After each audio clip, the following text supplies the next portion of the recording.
Ja, tot nu toe wel. Tot nu toe gaat het super. En ja, van tevoren had ik natuurlijk nooit verwacht dat ik op de tweede rustdag nog tweede zou staan in het klassement. Dus ja, daar ben ik dik tevreden mee. En het is nog 1 week natuurlijk tot Parijs. En ja, ik hoop hier te blijven staan natuurlijk. En daarvoor zal ik ja, geen slechte dag mogen hebben in ieder geval.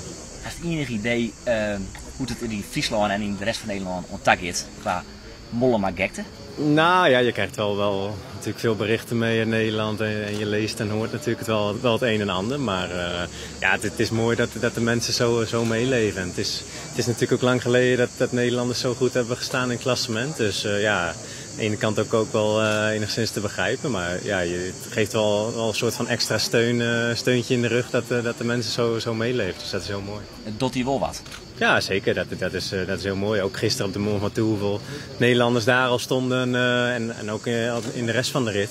En ja, de rit naar Alpe d'Huez zal het waarschijnlijk nog een stuk meer zijn. Dus dat is wel heel speciaal.